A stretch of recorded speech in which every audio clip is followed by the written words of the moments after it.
Supreme Court to government, will you remove opacity of electoral bonds? The Supreme Court on Thursday said the opaque electoral bond scheme majorly used by corporate houses to anonymously donate to political parties needs to be reformed and asked the union government whether it would amend the Companies Act to cap the percentage of profit of company and for political funding. A bench of Chief Justice D.Y. Chandrachud and Justices Sanjeev Khanna, B.R. Garvey said there were 5 considerations to keep black money out of the electoral system: reduce cash in the system, ensure transactions via authorized banking channels, incentivize such transactions, transparency, and curb quid pro quo. Importantly, the government, while defending electoral bonds, said it was ready to improve the scheme by addressing shortcomings, if any. After outlining the components for cleaning up the electoral system, the CGI said when a balance is drawn, it is not the electoral bond or the previous system. This system puts a premium on opacity. It has to be removed. How it is be done is for the government or legislature to decide. The bench said currently there is no cap on the contributions by companies and even loss-making ones are allowed to donate. The government said the court could allow only profit-making companies to contribute. These verdicts have been reserved.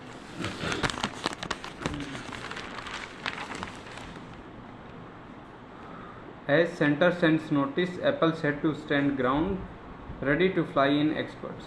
Apple is said to stand its ground on its alerts on state-sponsored attackers attempting the hack of some iPhones, with the center following up the directive of the Cupertino-based electronics giant to join the CERT in probe. The iPhone maker said it is working out a strategy to convey the reasons for its alerts and is contemplating flying in executives who specialize in threat notification, sources said.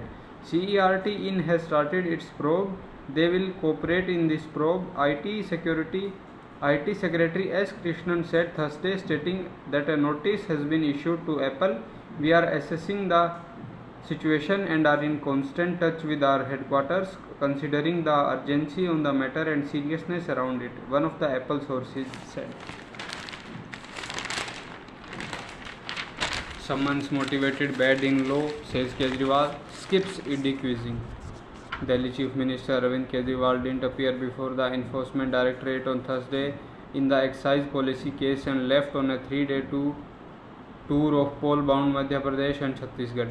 Before flying to Singrauli in MP along with Punjab PM Bhagwant Mann, Kejriwal in a letter to ED's Assistant Director termed the summons as illegal and politically motivated, asking the agency to withdraw it immediately. His party colleagues came out in his support and addressed press conference alleging that there was a political conspiracy behind the summons and that opposition leaders were being deliberately targeted. The ED had issued the summons on Monday, asking Kejriwal to appear on November 2 for questioning in the alleged excise policy scam. The same day, former Deputy CM Manoj Sisodiya, who is lodged in Tihar jail since February this year in the same case, was denied bail by the Supreme Court. Customs evasion case, ED searches Delhi Minister premises. ED on Thursday carried out searches on the premises of Delhi Social Welfare Minister Rajkumar Anand in a money laundering case related to alleged customs duty evasion in import of goods. ED's probe is based on the prosecution complaint filed by the Directorate of Revenue Intelligence in connection with alleged customs duty evasion of Rs 7 crore apart from international Hawala transactions. More than a dozen premises of Minister Abs MLA from Patel Nagar and his associates were searched by agency officials with the help of team of paramilitary forces to avoid any protest from party workers. DRI has alleged false declaration in imports for custom evasion. ED initiated its probe under PMLA after a special court took organize of the DRI charge sheet. 7th heaven, India stormed into semi-finals within 302-run victory over Sri Lanka. India crushed Sri Lanka by a whooping 300 runs to post their 7th straight win in the World Cup and became the first team to ensure a semi-final spot. Shubman Gill 92, Virat Kohli 88 and Shreyas Iyer 82 all scored half centuries and India finished on to 357 for 8 down, the highest team total without an individual century in the World Cup history. In reply, Lanka were reduced to 29 for 8 down and were in danger of being dismissed below the world record low score of 35 but managed to reach 55. Player of the match Mohammad Shami now has 4 5-wicket hauls in ODIs, the most by an Indian. 3 have come in World Cups, a joint record with Mitchell Starc. With 45 wickets in 14 games, Shami is now the leading wicket taker of India in the World Cup, surpassing Zaheer Khan's tally of 44 in 23 matches. Thursday's thrashing of Lanka followed India's 10-wicket win in the Asia Cup final in September. India had bowled out Lanka for 50 and chased it down in 6.2 overs.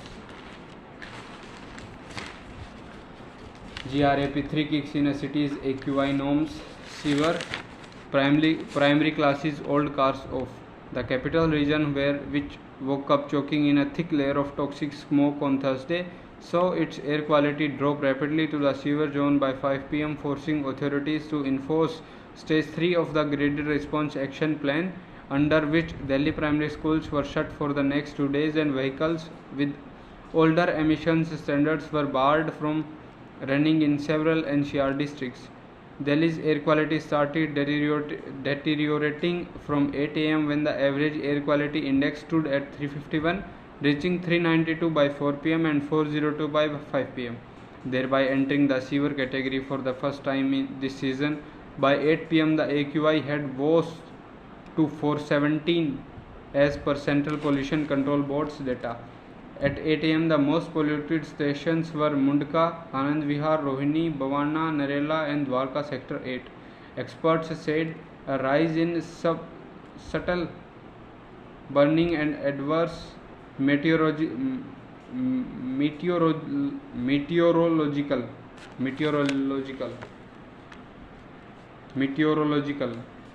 conditions led to a sudden deterioration in the air quality. The night saw calm conditions while light winds of up to 3 km per hour blew during the day, which prevented dispersal of pollutants.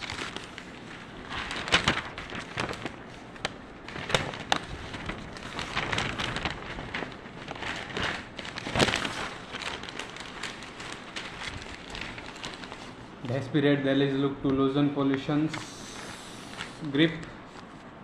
After the air quality turned severe on Thursday at 5 pm, the subcommittee of the Commission for Air Quality Management enforced the measures for severe air pollution under Stage 3 of the Graded Response Action Plan with immediate effect in Delhi and NCR. Thus, construction and demolition, stone crushing and mining associated activities have been prohibited. In Delhi, all primary classes till class 5th have been suspended. CAQM asked all states to impose strict restrictions on allowing BS3 petrol and BS4 diesel cars running in Delhi and in the districts of Gurgaon, Faridabad, Ghaziabad and Gautam Nagar. Delhi Metro will add 20 more trips across its network from Friday to meet the additional public transport demand. It is already running 40 extra trains in trips on weekdays. CAQM's order banned all C&D activities except those related to railways and metro services, airports, interstate bus terminals, national security, defense-related activities, projects of national importance, among others. While non-polluting and non-dust-generating activities can continue, the ban on C&D activities will impact the earnings of the daily wage labourers involved in the housing sector. CAQM said it evoked Stage 3 of GRAP to prevent further deterioration of air quality in the region. Unfavorable meteorological conditions, sudden increase in farms fire and northwesterly winds moving pollutants to Delhi are the major cause of the sudden spike in AQI, explained CAQM, adding that it was keeping a close watch on the situation. It directed officials to further intensify public transport services and introduce differential rates to encourage off-peak travel. All schools will hold primary classes online. A Municipal Corporation of Delhi official Said directions have been issued to intensify implementation of dust mitigation measures, including sprinkling of water on roads, use of mechanical road sweepers, and curbing the open burning of waste. We will take a call on biomining of legacy waste at the 3 landfills too, the official said. Anumita Roy Chaudhary, Executive Director, Research and Advocacy, Center for Science and Environment, said emergency measures under GRAP Stage 3 are now necessary to prevent further loading of pollution when pollutants are already trapped in the city's air. Sunil Daya, Analyst, Center for Research on Energy and Clean Air, said while Delhi looked at its worst air quality day this season, we know it was a failure of the system to cut down pollution at sources in a systematic way. We still see a significant contribution from subtle burning of major part of pollution still comes from the transport sector within and beyond Delhi. Industries and power stations in Delhi NCR have also failed to reduce emission load and pollution. Metro to add 40 more trips, DTC to run e-shuttle buses. The Metro and Delhi Transport Corporation will add to their services following Delhi government's instructions due to increasing pollution level in the city. Since October 25, when Graded Response Action Plan Stage 2 came into force to combat air pollution, Delhi Metro has been running 40 additional trips from Mondays to Fridays. It will add 20 more trips across its network from Friday in a view of the implementation of GRAP 3, said Anuj Dayal, the Principal Executive Director of Corporate Communications of Delhi Metro Rail Corporation. Thus, DMRC will running 60 additional trips as part of its measure taken under GRAP to encourage more and more people to use public transport in Delhi NCR, Dayal added. DTC has been asked to start 128 shuttle bus services on congested routes, said a senior official. The first such electric bus service will start on Friday from Kidwai Nagar to RK Puram to Central Secretariat for Central Government Employees and from Gulabi Bagh to Delhi Secretariat for Delhi Government Employees. The single journey Pink Pass and other admissible pass are allowed in these special shuttle trips, he added. DTC will also hire 1,000 private buses to be used on congested routes, the official said.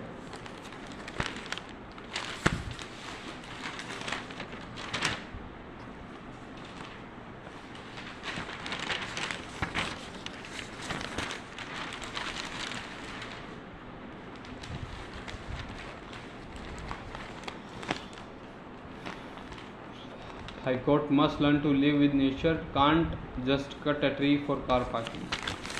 Delhi High Court on Thursday took exception to tree officers to the Forest Department allowing felling of trees in residential colonies on private plots.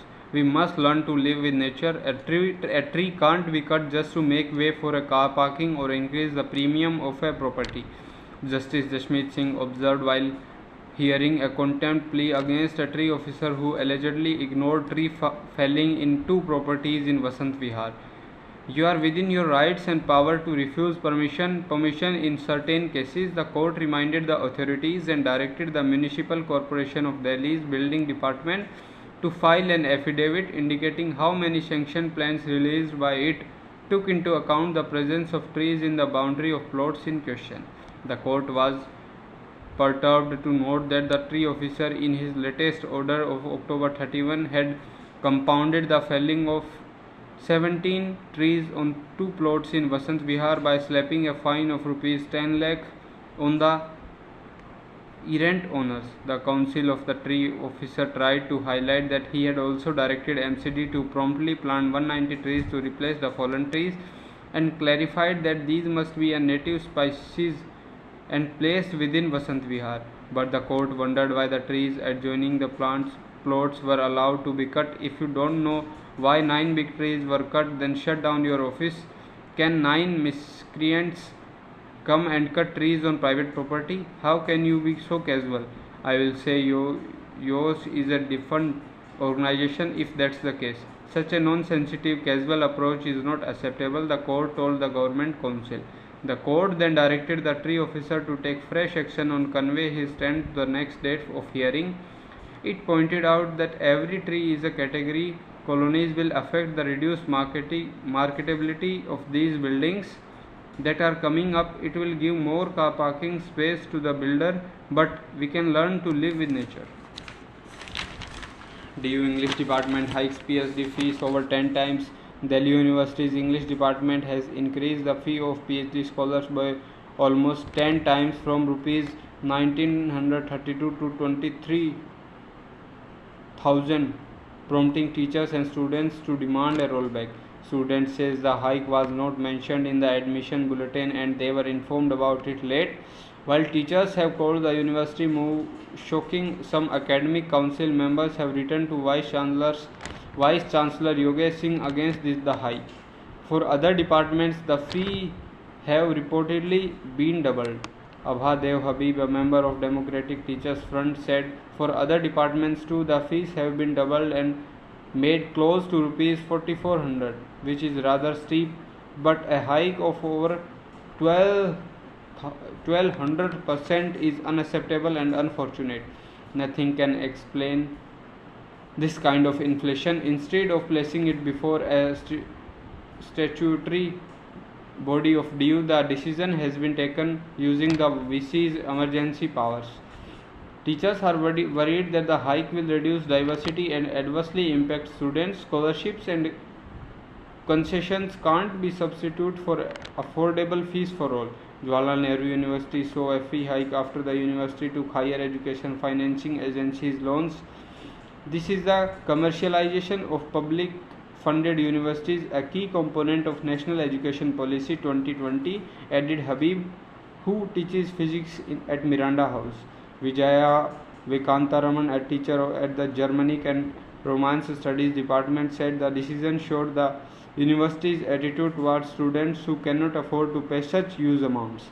Students were informed of the hike very late and asked to pay the fee and take the seat or leave it.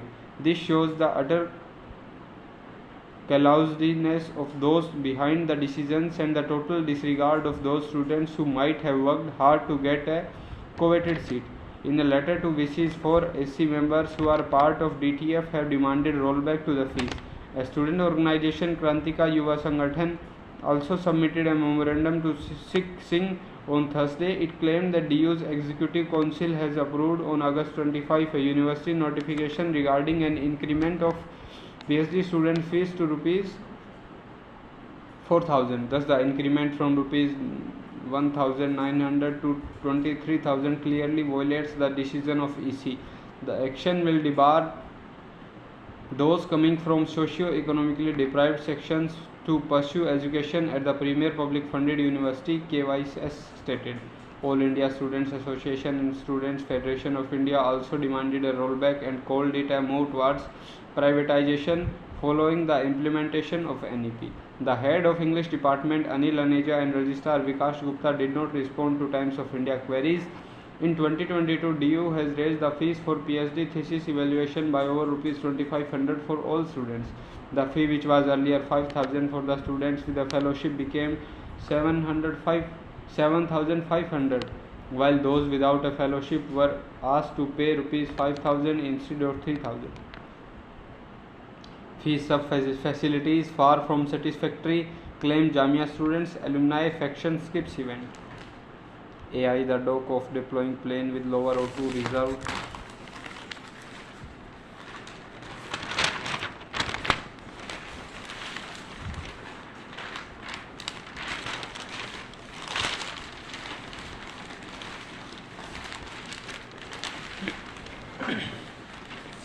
Right to privacy versus right to know. Supreme Court to resolve conflict. In deciding the validity of the electoral bond scheme, Supreme Court will undertake resolution of the apparent conflict between two important rights: voters' rights to know the source of political funding for ensuring transparency in the electoral process, and right to privacy and confidentiality of companies in exercising their right to choose which party to fund. The duel between the two rights got clearly delineated on the final day of hearings before a bench of Chief Justice D.Y. Chandrachud and Justices Sanjeev Khanna, this with Solicitor General Tushar Mehta contending the right of a citizen to know how political parties are being funded must be balanced against the right of people to maintain privacy of their political affiliations.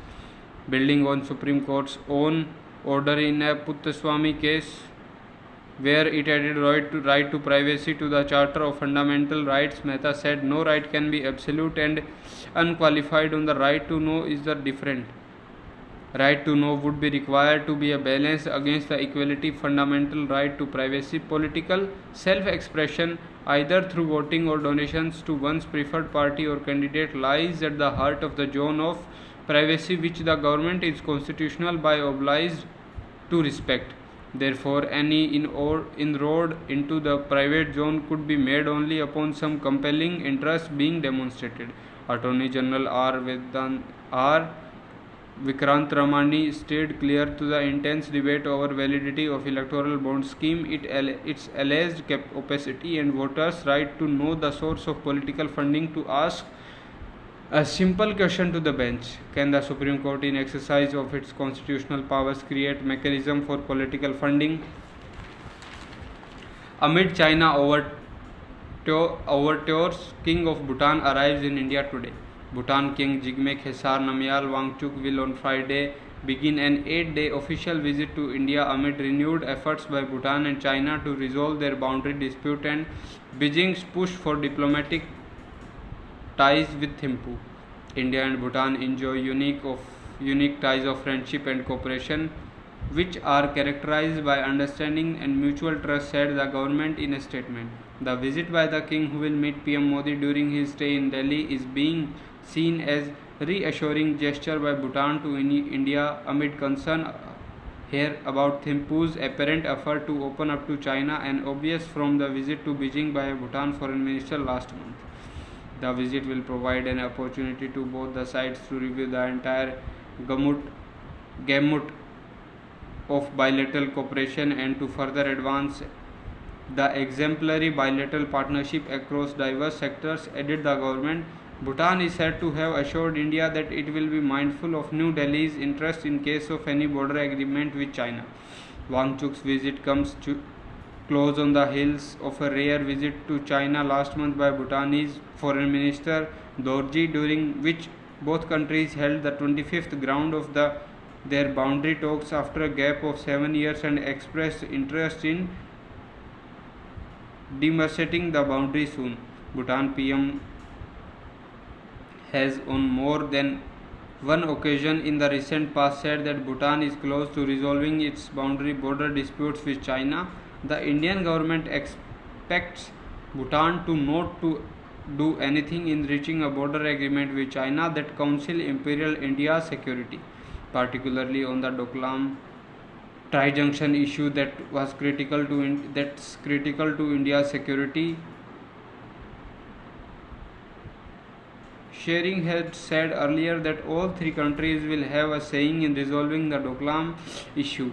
India, however, wants China also to acknowledge an understanding reached in 12 that the tri-junction boundary points between India, China and third countries will be finalized in consultation with the concerned countries. Bhutan is the only country in India's neighborhood that has not officially joined China's BRI. China, however, is hoping to have normal diplomatic ties with Bhutan once the border issue is resolved.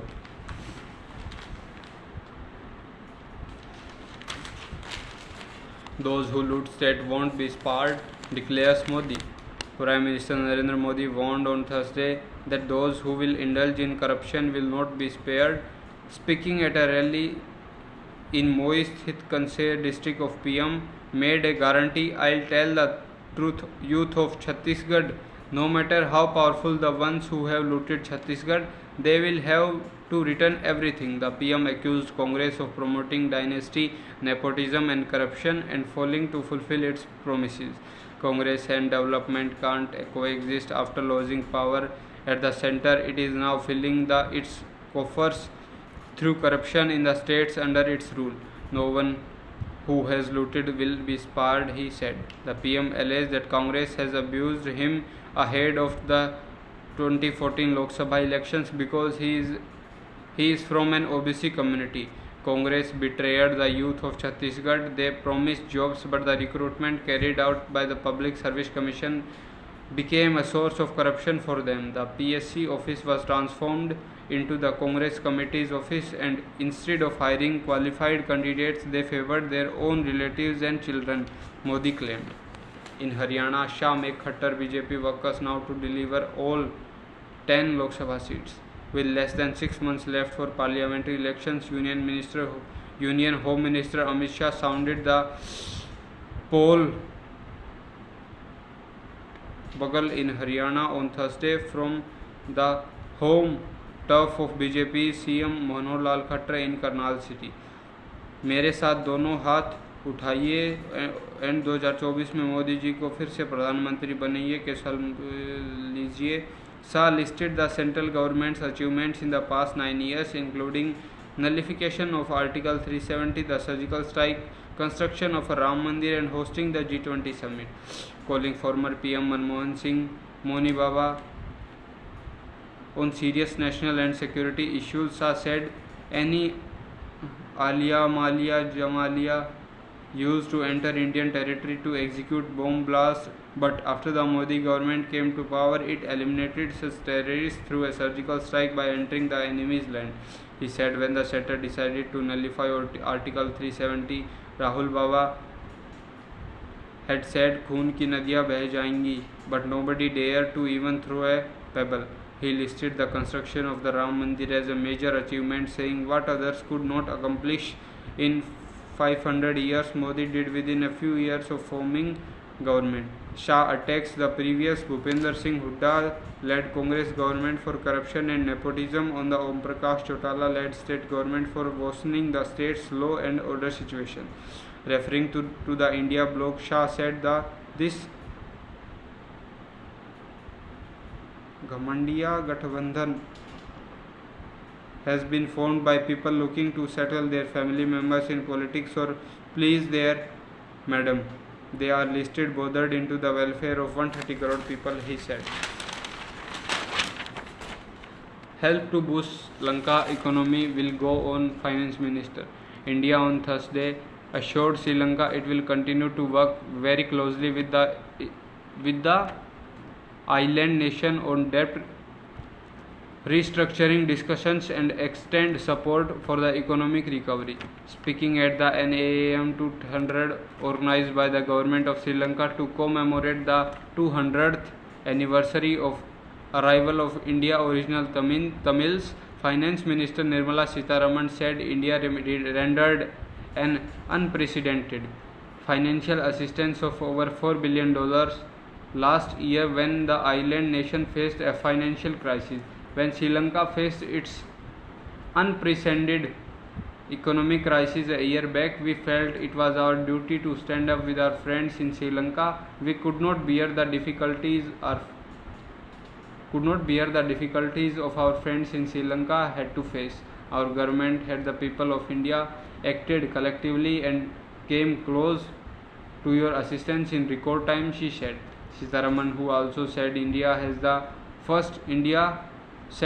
was the first bilateral creditor to convey financing assurance to the International Monetary Fund that paved the way for others to provide similar assurances that formalized the IMF program for Sri Lanka.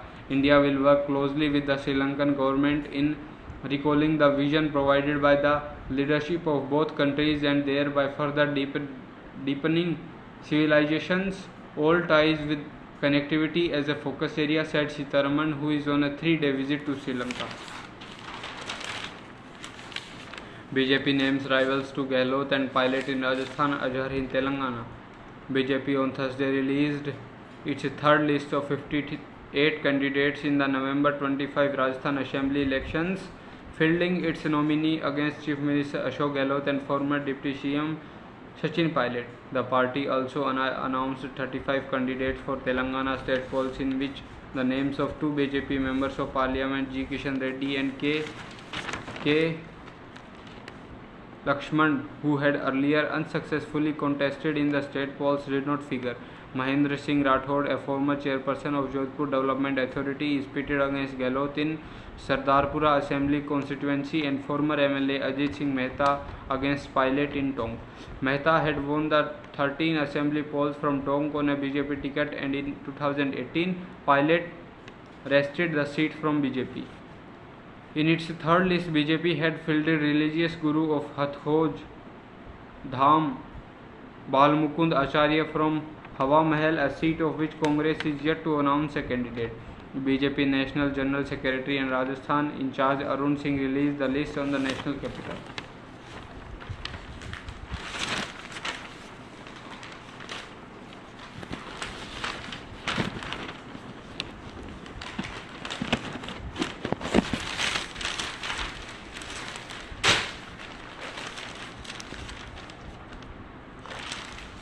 Pressure on Israel to pause war as Gaza toll crosses 9K. Israeli troops fought with Hamas militants on the edges of Gaza City on Thursday as the Palestinian death toll rose over 9,000 with no end in sight after nearly 4 weeks of war. US and Arab leaders raised pressure on Israel to ease its siege and at least briefly halt its attack in order to aid civilians. US Secretary to State Antony Blinken was heading to the region for talks Friday in Israel and Jordan after President Joe Biden suggested a humanitarian pause in the Gaza fighting to lead an aid for Palestinians and laid out foreign nationals. Israel did not immediately respond to Biden's remark. PM Benjamin Netanyahu has previously ruled out a ceasefire, vowing to destroy Hamas rule in the Gaza Strip after his bloody October 7 rampage in southern Israel, in which the militants killed over 1,400 civilians and took some 240 people captive.